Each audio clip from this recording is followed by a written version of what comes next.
கௌரவ தலைமை தாங்கும் உறுப்பினர் அவர்களே, நாங்கள் பேச வேண்டிய நேரங்களை இவர்கள் தங்களுடைய கட்சி பிரச்சனையாக பேசிக் கொண்டிருப்பது மிகவும் மோசமானது.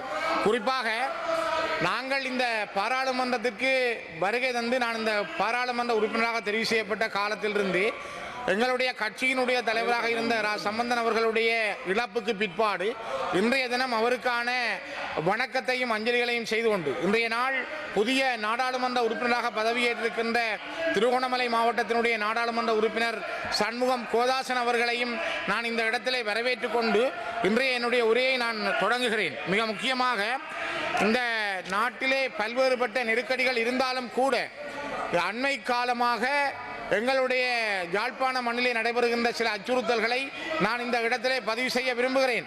மிக முக்கியமாக யாழ்ப்பாண தேர்தல் மாவட்டத்தின் பாராளுமன்ற உறுப்பினர் சிவஞானம் ஸ்ரீதரன் ஆகிய என்னையும் எனது குடும்பத்தினரையும் அச்சுறுத்தும் வகையிலான செயல்பாடுகள் தற்போதும் முன்னெடுக்கப்பட்டு வருவதை உணர முடிகின்றது. கடந்த 2024/6/28 பாடசாலை நேரமான காலை 8:05 மணியளவில் இலக்கம் 75 இந்து கல்லூரி ஒழுங்கை யாழ்ப்பாணம் என்னும் முகவரியில் அமைந்துள்ள எனது பதிவிட இல்லத்திற்கு முன்னால் கருப்பு துணியால் இலக்க தகடுகள் வலிந்து மறைக்கப்பட்ட 4 மோட்டார் சைக்கிள்களில் வெள்ளி பிடியிட்ட வாள்கள் உள்ளிட்ட கூரிய ஆயுதங்களுடன் முகமூடி அணிந்து வருகை தந்த 12 பேரின் நடமாட்டம் எனது குடும்பத்தினரையும் அவ்வீதியில் வசிக்கும் ஏனைய பொதுமக்களையும் அச்சுறுத்தும் வகையில் அமைந்திருந்ததை தங்களின் மேலான கவனத்துக்கு இந்த உயர்ந்த சபைக்கு நான் கொண்டு வர விரும்புகிறேன். ஏற்கனவே கடந்த 2021/3/26 அன்று மேற்குறித்த முகவரியில் உள்ள எனது வீட்டில் வைத்து எனது மகன் மீது இனந்தெரியாத கும்பலால் தாக்குதல் மேற்கொள்ளப்பட்டதோடு அவருடைய மோட்டார் சைக்கிளுக்கும் கடுமையான சேதம் ஏற்படுத்தப்பட்டிருந்த நிலையில் அதே வகையிலான புரிதொரு அச்சுறுத்தல் சம்பவம் அண்மையில் மீண்டும் நடைபெற்றுள்ளமை எனது குடும்பத்தினரின் பாதுகாப்பு குறித்த அச்சத்தை ஏற்படுத்தியுள்ளது. அதேவேளை யாழ்ப்பாண மாவட்டத்தின் பத்தமேனி அச்சுவேலியைச் சேர்ந்த ஊடகவியலாளரான திரு தம்பித்துறை பிரதீபன் என்பவரது வீட்டின் மீது கடந்த 2024/6/12 இனந்தெரியாத நபர்கள் தாக்குதல் நடத்தியதோடு மோட்டார் சைக்கிள் மற்றும் வீட்டு உபயோகப் பொருட்கள் என்பவற்றையும் தீக்கிரையாக்கி இருந்தனர். குறித்த சம்பவம் தொடர்பில் இதுவரை சந்தேக நபர்கள் எவரும் கைது செய்யப்படாத நிலையில் மக்கள் மயப்பட்ட பகுதிகளில் மேலெழுந்துள்ள ஆயுத குழுக்களின் அடாவடி செயல்கள் மக்களிடையே அச்சநிலையை ஏற்படுத்தியுள்ளது. எனவே இது விடயமாக தாங்கள் உயரிய கரிசனை கொண்டு மேற்குறித்த சம்பவங்களின் பின்னணி குறித்து ஆராய்ந்து முறையான நடவடிக்கைகளை மேற்கொள்ள ஆவண செய்வதன் மூலம் மக்களின் இயல்பு வாழ்வை உறுதி செய்வதுடன் எனது பாதுகாப்புக்கும் உத்தரவாதம் அளிக்குமாறு தங்களை இந்த உயர்ந்த சபையினூடாக நான் மரியாதையோடு கேட்டுக்கொள்கின்றேன். மிக முக்கியமாக அன்றைய தினம் யாழ்ப்பாண மண்ணிலே நடைபெற்றது அதுதான் முதல் தடவை அல்ல. யாழ்ப்பாண மாவட்டத்தினுடைய பல பகுதிகளில் இவ்வாறான வாழ்வெட்டு சம்பவங்கள் வாழ்வெட்டு குழுக்கள் பல்வேறுபட்ட இடங்களில் முகமூடி அணிந்தவாறு அவர்கள் இலக்கத்தகடுகளை மறைத்தவாறு மோட்டார் சைக்கிள்களில் பயணம் செய்து வாகனங்களில் பயணம் செய்து வீடுகளுக்குள் பெட்ரோல் குண்டுகளை வீசி அவர்களை வெட்டுகின்ற அல்ல அச்சுறுத்துகின்ற சம்பவங்கள் மேலோங்கி இருக்கிறது. நேற்று கொழும்பிலும் கூட ஒரு வர்த்தகர் பகலிலே சுட்டுக் கொல்லப்பட்டிருக்கிறார். இந்த சம்பவங்கள் எல்லாம் தொடர்ச்சியாக நடைபெற்று கொண்டுதான் இருக்கிறது இந்த நாட்டிலே. அதிலும் யாழ்ப்பாணம் ஒரு திறந்த வெளி சிறைச்சாலையாக போலீசார் இராணுவத்தினர் விமானப்படை கடற்படையினுடைய முழுமையான கட்டுப்பாட்டுக்குள் வைக்கப்பட்டிருக்கிற யாழ்ப்பாண மாவட்டத்தில் இவ்வாறான 4 மோட்டார் சைக்கிளிலே 12 பேர் சென்று அச்சுறுத்தக்கூடிய வகையில் வீதிகளில் பட்டப்பகலிலே திரிகிறார்கள் என்றால் போலீசார் ஏன் இன்னும் அவர்களை கைது செய்யவில்லை? குறிப்பாக பிரதீபனுடைய வீட்டுக்கு சென்ற வாழ்வெட்டு குழுவினரை ஒருவரை கூட இதுவரை கைது செய்யாதவர்கள் இப்பொழுதும் தொடர்ந்து நடைபெறுகின்ற விடயங்களில் அதிகமான கரிசனைகள் எதனையும் கொண்டிருக்கவில்லை. குறிப்பாக தலைமை தாங்கும் உறுப்பினர் அவர்களே, யுத்தம் நடைபெறுகின்ற காலத்தில் 95ஆம் ஆண்டிலிருந்து 2009ஆம் ஆண்டு வரை யாழ்ப்பாண மண்ணிலே ஃபீல்பேக் என்று சொல்லப்படுகிற வேகமான மோட்டார் சைக்கிள்கள் வந்த எஸ்டிஎஃப் மற்றும் இராணுவ புலனாய்வாளர்கள் போலீசாரினால் அந்த காலகட்டத்தில் பல இளைஞர்கள் நின்ற இடங்களிலே சுட்டுக் கொல்லப்பட்டார்கள். அவர்கள் கைது செய்யப்பட்டு கொண்டு செல்லப்பட்டார்கள். சிலர் காணாமலாக்கப்பட்டார்கள். இந்த நிலைமைகள் எல்லாம் தொடர்ந்து நடைபெற்றது. யுத்தம் நடந்த பொழுது அதே பாணியில் முகமூடி அணிந்து எவ்வாறு ஃபீல்பேக்கிலே வந்தவர்கள் முகமூடி அணிந்து இந்த செயல்களை செய்தார்களோ, யுத்தம் நடந்த காலத்தில் மக்களை ஒரு இரத்த முறையும் அச்சுறுத்தலுக்குள் வைத்திருந்தார்களோ, அதே பாணியிலே அதே நடவடிக்கைகளை இப்பொழுது 12 பேர் 4 மோட்டார் சைக்கிள்கள் முகமூடிகளை அணிந்து இலக்கத்தகடுகளை கருப்பு துணிகளால் கட்டி ஒரு பாடசாலை நேரம் பட்டப்பகலிலே இப்படி நடக்கிறார்கள் என்றால் இந்த நாட்டிலே திரும்பவும் ஒரு யுத்த ரணகள பூமியாக யாழ்ப்பாணத்தை வைத்திருப்பதை இந்த நாட்டினுடைய தலைவர்கள் விரும்புகிறார்களா? நான் நினைக்கிறேன் அன்றைக்கு அந்த 12 பேரிலே குறைந்தது 6 பேராவது இலங்கையினுடைய இராணுவ புலனாய்வை சேர்ந்தவர்கள் அல்லது போலீஸ் புலனாய்வை சேர்ந்தவர்கள் தான் அதிலே வந்திருக்கக்கூடும். காரணம், அங்கு ஏனைய யாழ்ப்பாணத்து இளைஞர்களை அவர்கள் வெளியிலே காட்டிக்கொண்டு இந்த வேலைகளை தொடர்ந்தும் செய்து வருகிறார்கள். இது முழுக்க முழுக்க இராணுவ புலனாய்வோடும் போலீஸ் புலனாய்வோடும் விமானப்படை கடற்படையினுடைய புலனாய்வோடும் தொடர்பட்ட புலனாய்வாளர்களுடைய நடவடிக்கை என்பதை நான் இந்த இடத்திலே மீண்டும் பதிவு செய்கிறேன். இது எனக்கு மட்டுமல்ல, யாழ்ப்பாணத்தில் இருக்கின்ற எல்லாருக்குமே இது மிகப்பெரிய ஒரு அச்சுறுத்தல். இது ஒரு கொலைக்களமாக இந்த நாடு மாறிக்கொண்டிருக்கிறது. யாரும் உயிர் வாழக்கூடிய உத்தரவாதங்கள் இல்லை. அங்கு இருப்பவர்களை இந்த நாட்டை விட்டு கலைக்கின்ற முயற்சிகளை இந்த நாட்டின் தலைவர்கள் மேற்கொள்கிறார்களா என்ற ஒரு எண்ணம் தான் எங்களுக்கு தோன்றுகிறது. குறிப்பாக கடந்த 5ஆம் தேதி சம்பந்தன் ஐயாவுடைய நினைவு நிகழ்வுகளை செய்த பொழுது கூட அக்கராயன் சந்தியிலே அக்கராய மன்னன், இந்த மண்ணை ஆண்ட பழம்பெரும் தமிழ் மன்னன் பண்டாரவன்னியன், சங்கிலியன், அவரை போல அக்கராயன், பல்லவராயன் போன்ற மன்னர்கள் வன்னியினுடைய சிற்றரசர்களாக இந்த மண்ணிலே ஆண்டிருக்கிறார்கள். தமிழர்கள் ஒரு இறமையுள்ள இனமாக இருந்த பொழுது, சுயாட்சியோடு வாழ்ந்த பொழுது, நாங்கள் இந்த மண்ணிலே தோன்றி வளர்ந்து இந்த மண்ணுக்குரிய தேசிய இனமாக அடையாளத்தோடு வாழ்ந்த காலங்களில் அந்த மக்களை ஆட்சி புரிந்த ஒரு சிற்றரசனான அக்கராசன் என்கிற அக்கராயன் மன்னனுக்கு அன்று வணக்கம் செலுத்த சென்ற பொழுது அந்த இடங்களிலே கொடிகளை கட்டுவதற்கு, வணக்கம் செலுத்துவதற்கான ஒரு சோதனைகளை செய்வதற்கு அக்கராயன் போலீசார் தடை விதித்திருந்தார்கள். அதையும் மீறி அவரோடு பேசி அங்கு கட்டப்பட்ட கொடிகளை மாலை நேரம் ஒரு போலீசார் அங்கு இருக்கிற பொறுப்பதிகாரியினுடைய உத்தரவோடு கொடிகளை அறுத்திருக்கிறார். சம்பந்தனையாவுடைய நிகழ்வுகளுக்காக கட்டப்பட்ட கொடிகளையும் அந்த இடத்திலே அறுத்திருக்கிறார்கள். ஆகவே ஒரு பக்கத்திலே அரசாங்கம் ஒரு ராஜ மரியாதையோடு அவருக்கு வணக்கம் செலுத்துவதாக காட்டி 2 குதிரைகளையும் கொண்டு வந்து திருவோணமலையிலே நீங்கள் விட்டு அந்த மக்களுக்கு முன்னால் படம் காட்டி கொண்டிருக்கிற அதே நேரம் இன்னொரு இடத்திலே சம்பந்தனையாவுடைய வழக்க நிகழ்வு நடைபெறுகிற பொழுது கொடிகளை அறுக்கிறார்கள் என்றால் இந்த நாட்டிலே உள்ள போலீசாருடைய நடவடிக்கை என்ன? அங்கு ஒரு வகையானது, இங்கே இன்னொரு வகையானதாக இவர்கள் கையாண்டு கொண்டிருக்கிற இந்த விடயங்கள் மிகவும் மோசமானது. இந்த நாட்டில் இருக்கின்ற இந்த விடயங்களில் முதலிலே நீக்கப்பட வேண்டும். இங்கே ஒரு உயர்ந்த சபையிலே வந்து ஒவ்வொருவரும் தன்னுடைய கட்சி பிரச்சனைகளை பேசுவதல்ல, இங்கே இருக்கின்ற இந்த நாட்டினுடைய தேவைகளை பற்றி பேசுவதற்கு அல்ல இந்த நாட்டினுடைய உண்மையான நிலவரங்களை கேட்டு அதற்கேற்ற வகையில் நடப்பதற்கு யாரும் தயாராக இல்லை. நான் நினைக்கிறேன் நீங்கள் நேற்று முன்தினங்களிலே செய்திகளிலே பார்த்திருப்பீர்கள், சாவகச்சேரி வைத்தியசாலையிலே நடந்த ஒரு சம்பவம். இதற்கு காரணம் என்ன?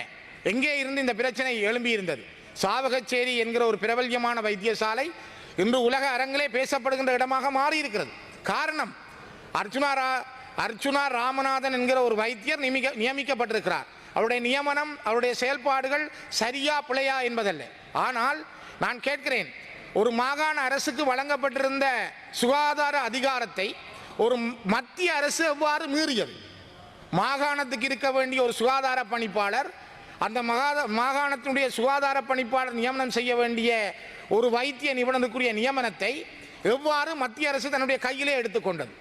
GMOA என்கிற அரச மருத்துவ அதிகாரிகளுடைய சங்கம் ஒரு சாதாரணமாக ஒரு வேரவில் வைத்தியசாலை அல்லது வட்டக்கட்சியிலே இருக்கிற வைத்தியசாலை, எழுவதீவு அனலதீவில் தீவுகளில் இருக்கிற வைத்தியசாலைகளுக்கு ஒரு வைத்தியரை நியமனம் செய்வதென்றால் அந்த GMOA என்பது தன்னுடைய அனுமதியை கொடுக்க வேண்டும் அல்லது அவர்கள் சொல்ல வேண்டும் என்ற ஒரு நிர்பந்தத்தை அவர்கள் இந்த நாட்டிலே வைத்திருக்கிறார்கள். ஆனால் அந்த GMOA என்கிற நிறுவனம் அல்லது அந்த அமைப்பு, அந்த தொழிற்சங்கம் இவ்வாறான பாதிக்கப்பட்ட இடங்களில் இருக்கின்ற பல வைத்திய வைத்தியருடைய நியமனங்களில் தங்களுடைய கரிசனையை செய்வதில்லை. அவர்கள் ஒரு கட்டாயப்படுத்தப்பட்ட நிறுவனமாக இயங்கிக் கொண்டிருக்கிறார்கள். ஆனால் நான் ஒன்றை பதிவு செய்கிறேன், சரி பிழை என்பதற்கு அப்பால் அந்த வைத்தியசாலையில் இருந்த தேவைகள், அங்கே இருந்த நடவடிக்கைகள் தொடர்பில் நீண்ட காலமாக அந்த மக்களிடம் இருந்த குமுறல்கள், குறிப்பாக தென்மராட்சி அபிவிருத்தி ஒன்றியம் மற்றும் தென்மராட்சியில் இருந்த பசுந்தேசம் போன்ற அமைப்புகள் ஏற்கனவே இது தொடர்பாக பல தடவைகள் பல கடிதங்களை ஆளுநருக்கு எழுதியிருக்கிறார்கள், மத்திய சுகாதார அமைச்சுக்கு எழுதியிருக்கிறார்கள். ஆனால் அவை தொடர்பிலே கரிசனை கொள்ளப்படவில்லை. அங்கு இருக்கின்ற யாழ்ப்பாண மாவட்டத்தில் இருக்கின்ற பல வைத்தியசாலைகளில் இருக்கின்ற ஆளணி பற்றாக்குறைகளுக்கான எந்த ஒரு கார்டு கிரியேஷனும் இதுவரை செய்யப்படவில்லை. அண்மையிலே ஜனாதிபதி வந்து கிளிநொச்சியிலே வடக்கு மாகாணத்துக்கான பெண்கள் மருத்துவ நிலையத்தை திறந்து வைத்தார். ஆனால் அந்த பெண்கள் மருத்துவ நிலையம் இயங்குவதற்கான எவ்வளவு ஆளணி, எத்தனை வைத்தியர்கள் தேவை, அங்கே எத்தனை தாதியர்கள் தேவை, யார் யார் நியமிக்கப்பட வேண்டும் என்கின்ற அந்த ஆளணிக்குரிய நியமனம் இன்னும் வழங்கப்படவில்லை. ஆகவே கௌரவ தலைமை தாங்கும் உறுப்பினர் அவர்களே, இந்த நாட்டிலே பிரச்சனைகளுக்கான தளம் என்ன? அவர்கள் நாங்கள் திரும்ப நான் நினைக்கிறேன் இந்த இலங்கை இந்திய ஒப்பந்தம் எழுதப்பட்ட பொழுது 13வது திருத்தத்தை நாங்கள் ஏற்றுக்கொள்ளவில்லை என்று விடுதலை புலிகளுடைய தலைவர் சுதுமலையிலே சொன்ன சரியான விளக்கம் இதுதான். இது ஒரு நிர்பந்திக்கப்படுகிறது, இது எங்கள் மீது திணிக்கப்படுகிறது, எங்களுக்கு விருப்பம் இல்லை. ஆனால் நாங்கள் ஒரு சர்வதேச ஒழுங்கு கருதி அல்ல இந்த இந்தியாவினுடைய நல்லெண்ணம் கருதி நாங்கள் ஏற்றுக்கொள்ள வேண்டிய ஒரு நிலைக்கு வந்திருக்கிறோமே தவிர நாங்கள் மனப்பூர்வமாக இதனை ஏற்றுக்கொள்ளவில்லை என்று தேசிய தலைவர் பிரபாகரன் அவர்கள் சுதுமலையிலே பிரகடனம் செய்திருந்தார். அந்த ஒரு ஒற்றை ஆட்சிக்குள்ளே நீங்கள் கொண்டு வந்த அந்த 13வது திருத்தம் என்பது இன்று எவ்வளவு கேலிக்கூத்தாக மாறி இருக்கிறது. சம்பந்தனையாவுடைய மரணச் சடங்களை வைத்து நாட்டினுடைய ஜனாதிபதி குறிப்பிடுகிறார், போலீஸ் அதிகாரம் இல்லாத ஏனைய அதிகாரங்களை பற்றி நாங்கள் பேசலாம். இங்கே காணி அதிகாரம் என்று சொல்கிறார்கள்.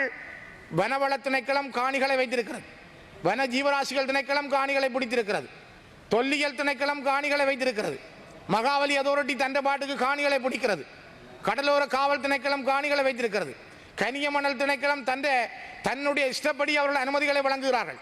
இந்த நிறுவனங்கள் எல்லாம் இவ்வாறு காணிகளை பிடித்து வைத்துக்கொண்டு உங்களுக்கு நாங்கள் லேண்ட் பவர் காணி அதிகாரம் தருகிறோம் என்றால் எவ்வாறு இந்த காணிகளை ஒரு மாகாணம் தன்னால் நடவடிக்கை எடுத்து செயல்படுத்த முடியும்? சாதாரணமாக யாழ்ப்பாண மண்ணிலே இருக்கின்ற 13,000 காணியற்றோருக்கு காணியை வழங்குகின்ற அதிகாரம் ஒரு மாகாண ஆளுநருக்கு இல்லை. நான் அவருக்கு பல கடிதங்கள் எழுதியிருந்தேன், அவரால் வழங்க முடியாமல் இருக்கிறது. கிளிநொச்சி மாவட்டத்திலே 4,000 பேருக்கு காணிகள் இல்லை, சொந்த காணிகள் இல்லை. ஆனால் அவர்களுக்கு இருக்கிற இடங்களிலே காணி வழங்குவதற்கு காணி அதிகாரம் அந்த மாகாணத்துக்கு இல்லை. அதே போல இன்று சுகாதார அதிகாரம் கேள்விக்குறியாக இருக்கிறது. ஏற்கனவே யாழ்ப்பாண மாகாண பணிப்பாளராகவும் நியமிக்கப்பட்டிருந்தார். ஆனால் அவ்வாறு இருந்த பொழுதும் கூட அதனை ஏதோ ஒரு வகையிலே அந்த மக்கள் சமாளித்திருந்தார்கள். ஆனால் இப்பொழுது இலங்கை இந்திய ஒப்பந்தத்தின் பிரகாரம் இந்த 13ஆம் திருத்தம் என்பது தமிழ் பேசும் மக்களுக்கு, அதிலும் குறிப்பாக வடக்கு கிழக்கில் இருக்கின்ற இனப்பிரச்சனையை தீர்ப்பதற்காக மொழி அடிப்படையிலான தமிழ் மொழி அடிப்படையிலான ஒரு தீர்வாக இந்த மாகாண சபைகள் திட்டத்தை கொண்டு வந்தார்கள். ஆனால் கொண்டு வரப்பட்ட மாகாண சபைக்கு கடந்த 3 ஆண்டுகளுக்கு முதல் தொடர்ச்சியாக ஒரு சிங்கள சமூகத்தைச் சேர்ந்த சிங்கள மொழி பேசுகின்றவர் அந்த பிரதம செயலாளராக நியமிக்கப்பட்டிருந்தார். இப்பொழுது சுகாதாரத்துறையினுடைய மாகாண பணிப்பாளர் ஒரு சிங்கள மொழி பேசுகின்றவராக இருக்கிறார். அவரால் தமிழில் பேச முடியாது. நான் நேற்று அவரோடு பேசுகிற பொழுது நாங்கள் மொழி ரீதியாக ஊடாட முடியவில்லை, அவரோடு பேச முடியவில்லை. நான் நேற்று வடக்கு மாகாணத்தினுடைய சுகாதாரத்துறையின் செயலாளர், வடக்கு மாகாணத்தினுடைய ஆளுநர், மத்திய சுகாதார அமைச்சினுடைய அமைச்சர் ரமேஷ் பத்ரன மற்றும் அங்கே இருக்கின்ற மாகாண பணிப்பாளர், சுகாதார பணிப்பாளர் உட்பட பல பேரோடு, யாழ்ப்பாண மாவட்ட சுகாதார பணிப்பாளர் உட்பட பலரோடு நான் பேசியிருந்தேன். ஆனால் எல்லோரிடம் இருந்த எண்ணங்கள், இந்த பிரச்சனையை தீர்ப்பது, அங்கிருந்த மக்கள் எழுச்சி, அங்கிருந்த மக்களுக்கான எண்ணங்கள், அது சரியா பிழையா, முகநூல்களுக்களால் வந்தது அல்லது அது அவர்கள் அப்படி செய்தார்கள் இப்படி செய்தார்கள் என்பதல்ல. முகநூல்கள் என்பது இன்று காலத்திலே தவிர்க்கப்பட முடியாது. இங்கே இருக்கின்ற வாட்ஸ்அப் குரூப்புகளோ அல்லது முகநூல்களோ அல்லது எந்த விடயமும் அது காலத்தினுடைய சூழல். இதை விட இன்னும் வேகமான இலத்திரனியல் ஊடகங்கள் வரக்கூடும். ஆனால் அவ்வாறு வருகிற பொழுதெல்லாம் இவற்றை கையாளுகின்ற இளைஞர்கள், இருக்கிற மக்கள் இதனை சரியாக கையாளுகிறார்கள். அதனைத்தான் சாவகச்சேரி மக்கள் தங்களுடைய நீண்டகால அபிலாசைகளை வெளிப்படுத்துவதாக அமைந்திருந்தது. ஒரு சரியான விசாரணை வேண்டும். குறிப்பாக நான் நினைக்கிறேன் வைத்தியர் கேதீஸ்வரன் மீது குற்றம் சுமத்தப்பட்டிருந்தால் அவர் ஒரு போதை மாத்திரைகளை கொண்டு வந்து விற்பனை செய்திருந்தார் என்று அர்ஜுனா ராமநாதன் தன்னுடைய விளக்கத்திலே சொல்லுகின்றார். அது உண்மை என்றால் பகிரங்கமாக விசாரிக்கப்பட வேண்டும். அதே நேரம் சாவகச்சேரி வைத்தியசாலையில் இருந்த பொருட்கள் காணாமல் போயிருக்கிறது, மின்புறப்பாக்கி காணாமல் போயிருக்கிறது என்று மக்கள் முறையிடுகின்றார்கள். அர்ஜுனா ராமநாதன் சொல்லுகிறார், அப்படி என்றால் அவை உடனடியாக விசாரிக்கப்பட வேண்டும். இங்கே ஒரு மிகப்பெரிய ஊழல் நடைபெற்றிருக்க வேண்டும், ஒரு இனம் அழிகின்ற முயற்சி எடுக்கப்பட்டிருக்க வேண்டும், இவற்றுக்கான நீதி வேண்டும். அது டாக்டர் கேதீஸ்வரன் அதற்கான முறைப்பாட்டை செய்து உரிய முறையிலே சட்டத்தின் முன்னால் நிறுத்தப்பட வேண்டும். பொய்கள் வதந்திகள் வெளியிலே வரக்கூடாது. உண்மையாக இருந்தால் அது எங்களுடைய மக்களை பெருமளவிலே பாதிக்கிறது. அந்த அடிப்படையில் தான் நான் நினைக்கிறேன் கௌரவ தலைமை தாங்கும் உறுப்பினர் அவர்களே, மக்கள் திரண்டார்கள். மக்களுடைய எண்ணங்கள் அங்கே அவருடைய உணர்வுகளாக வெளிப்படுத்தப்பட்டிருந்தது. அந்த உணர்வுகள் ஒரு இன்று நேற்று வந்ததல்ல, ஒரு ராமநாதனுக்கானதாக நான் பார்க்கவில்லை. அர்ச்சுனா ராமநாதன் என்கிற ஒரு வைத்தியருக்காகத்தான் அந்த மக்கள் அதிலே திரண்டிருந்தார்கள் என்பதல்ல.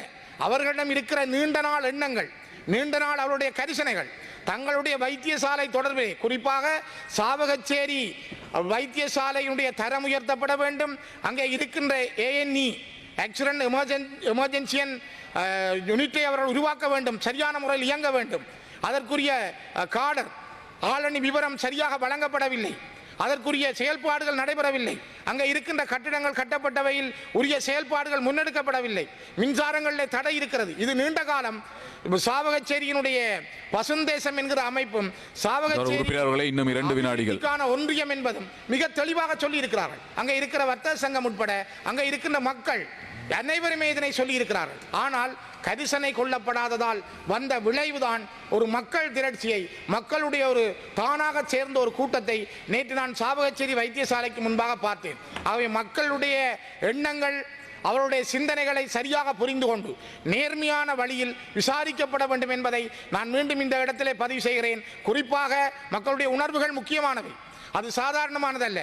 ஒரு சின்ன தீப்பொறியிலிருந்து எழும்புகிற நெருப்பு போல அந்த மக்களுடைய உணர்வுகளை, அந்த மக்களுடைய எண்ணங்களை சரியான முறையில், நீதியான முறையில் விசாரிக்கப்பட வேண்டும் என்பதை மீண்டும் இந்த இடத்திலே பதிவு செய்கிறேன். இது குறிப்பாக நான் நினைக்கிறேன், மத்திய அமைச்சினூடாக இந்த 13ஆம் திருத்தம் என்ற போர்வையிலே இப்பொழுதும் திரும்ப திரும்ப மக்களை ஏமாற்றுவதற்காக கையாளப்படுகின்ற இந்த திட்டத்துக்குள்ளே இது ஒரு தந்திரமாக கையாளப்பட்டிருக்கிற ஒரு விடயம். ஆனால் மக்களுக்கு ஒரு தெளிவாக விளங்கி இருக்கிறது, இந்த 13ஆம் திருத்தம் என்பது எங்களுக்கு எந்த காலத்திலும் ஒரு சரியான தீர்வை தராது, இது ஒரு நிரந்தரமான முடிவாக இருக்காது, எங்களுடைய மக்களை இது தெருவுக்கு இழுக்கும் என்பதை நேற்று சாவகச்சேரி வைத்தியசாலைக்கு முன்னால் கூடிய மக்களுடைய எழுச்சியும் அவருடைய எண்ணங்களும் வெளிப்படுத்தி இருக்கிறது. ஆகவே இந்த நாட்டில் இருக்கிற உயர்ந்த தலைவர்கள், அரசியல் தலைவர்கள், முதல்ல சிந்தியுங்கள். இந்த நாடு பொருளாதாரத்தில் வளர வேண்டும், இந்த நாட்டில் ஒரு நியாயமான நிரந்தரமான சமாதானம் இருக்க வேண்டும் என்றால் அது சமஷ்டி அடிப்படையிலான இந்த தேசிய மக்களுடைய, தமிழ் மக்கள் ஒரு தேசிய இனமாக அங்கீகரிக்கப்பட்ட ஒரு அரசியல் தீர்வை முன்வையுங்கள். வைத்துவிட்டு நீங்கள் பேசுகிற பொழுது நான் நினைக்கிறேன் இந்த நாட்டில் ஒரு நிரந்தர சமாதானமும் ஒரு உண்மையான அபிவிருத்தியும் ஏற்படும். அதற்கான ஒரு வழியை திறவுங்கள். வெறுமனே பொய்களை திரும்ப திரும்ப உரைக்க வேண்டாம் என்று இந்த உயர்ந்த சபையினூடாக கேட்டு நிறைவு செய்கின்றேன். நன்றி கௌரவ உறுப்பினர் அவர்களே.